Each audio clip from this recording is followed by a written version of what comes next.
नमस्कार, मी मोहिनी सोनार. आपण पाहताय TV9 मराठी. बुलेटिन मध्ये टॉप 9 बातम्यांचा आढावा घ्यायचा आहे. सुरुवात करूयात आजच्या मोठ्या राजकीय टॉप 9 बातम्यांनी.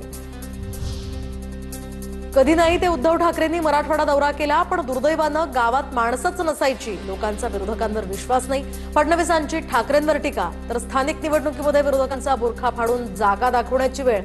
फडणवीसांचा इशारा. गावामध्ये गेल्यानंतर माणसंच नसायचे.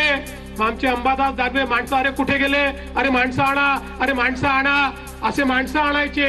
याचं कारण लोकांचा तुमच्यावर विश्वास नाही.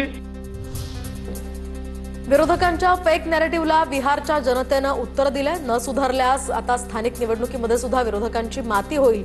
फडणवीसांची टीका, तर हवेत गोळीबार करणाऱ्या विरोधकांना जमीन दिसली आहे. बिहार निकालावरून फडणवीसांचा टोला. हवेत गोळीबार करणाऱ्यांना जमीन दिसलेली आहे. अजूनही सुधारले नाहीत, तर त्यांची हीच अवस्था महाराष्ट्रातल्याही या सगळ्या स्थानिक स्वराज्य संस्थेच्या निवडणुकीत अशाच प्रकारची माती त्यांची होणार आहे. तर सिकंदर बनण्याचं राज कोणीही समजू शकलेलं नाही. बिहार निकालावरून फडणवीसांच्या वक्तव्यानंतर उद्धव ठाकरेंचा पलटवार. तर ज्यांच्या सभांना अलाउड गर्दी असते त्यांचं सरकार न येता ज्यांच्या सभांना रिकाम्या खुर्च्या असतात त्यांचं सरकार येतं. ठाकरेंचा निशाणा. आपले कोण मुख्यमंत्री म्हणालेत ना, जो जीता वो सिकंदर, लेकिन वो सिकंदर बनने का राज वो कोई समझ नहीं सका आज तक. कुणी स्वतःला बाहुबली समजू नका. अनेक बाहुबलींना आम्ही निवडून दिलंय. लोक पैसे घेतात आणि मतं ज्यांना द्यायची त्यांनाच देतात. समजने वाले को इशारा काफी है, असं म्हणत प्रफुल्ल पटेल यांचा निशाणा. हे कोणी बाहुबली आहे आणि म्हणून ते निवडून येणार आहे, हे कोणी काय आहे. किती बाहुबली लोकांना आम्ही निवडून दिलेलं आहे मागच्या काळामध्ये हे आम्हाला माहित आहे. फक्त पैशाच्या आधारावर कोणी जिंकून येत नाही. प्रफुल्ल पटेलांचं वक्तव्य म्हणजे संविधानाची खिल्ली उडवणारं. असे विचार लोकशाहीसाठी हानिकारक. सुप्रिया सुळेंची टीका, तर पटेलांचा बोलण्याचा रोख नेमका आमच्याकडे नाही एवढं नक्की. फडणवीसांची या प्रकरणावर प्रतिक्रिया.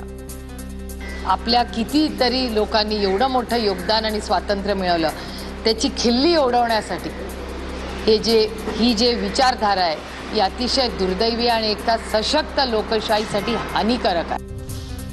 पार्थ पवार प्रकरणामध्ये अजित पवारांनी चौकशी समोर गेलं पाहिजे, तर चौकशीला सामोरं गेलं पाहिजे. अजित पवारांनी अग्निपरीक्षा दिलीच पाहिजे. पार्थ पवार जमीन प्रकरणावरून अंबादास दानवेंचा अजित पवारांवर निशाणा. आगामी निवडणुकीत भाजप कार्यकर्त्यांनी निम्म्याहून अधिक जागा जिंकण्यासाठी प्लॅनिंग करावी. नागपुरातील भाजपच्या बैठकीत रवींद्र चव्हाणांचा कानमंत्र. पदवीधर निवडणुकीसाठी जास्तीत जास्त नोंदणी व्हावी, यासाठी मंथन. बिहारमध्ये लाडक्या बहिणींनी एनडीएला आशीर्वाद दिला. महाराष्ट्र पॅटर्नप्रमाणे बिहारमध्ये देखील हे यशस्वी ठरलं. गुलाबराव पाटलांचं वक्तव्य.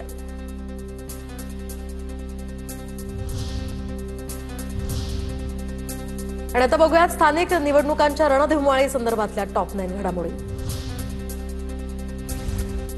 आगामी निवडणुकांसाठी स्थानिक पातळीवर चर्चा सुरू, तर काही ठिकाणी युती झाली. मुख्यमंत्री फडणवीसांची प्रतिक्रिया. परवापर्यंत तुम्हाला चित्र स्पष्ट दिसेल. याचं कारण हे स्थानिक स्तरावर होत असतं. स्थानिक स्तरावर त्यांच्या चर्चा चाललेल्या आहेत. काही ठिकाणी महायुती झाली आहे, काही ठिकाणी झालेली नाही आहे. स्थानिक स्तरावरच हे सगळे निर्णय होत आहेत. त्यामुळे परवापर्यंत तुम्हाला चित्र स्पष्ट दिसेल. स्थानिक स्वराज्य संस्था निवडणूक स्वबळावर लढणार. एकत्र लढल्यास कार्यकर्त्यांना न्याय देऊ शकणार नाही. प्रफुल्ल पटेल यांचं वक्तव्य. ये पब्लिक है, ये सब जानती है. जनता जनार्दन ठरवणार महापौर कुणाचा बसणार. आगामी पालिका निवडणुकांवरून खासदार श्रीकांत शिंदेंचा विरोधकांना टोला. भाजप नेत्या पंकजा मुंडेंकडून माझ्या मतदारसंघामध्ये स्वतंत्र पॅनल देण्याची भूमिका. प्रकाश सोळंकेंची प्रतिक्रिया, तर आम्ही पक्षाची ताकद वापरून निवडणुकीला सामोरं जाणार. प्रकाश सोळंकेंचं वक्तव्य. युती होईल अशी अपेक्षा होती, पण युती काही झालेली नाही.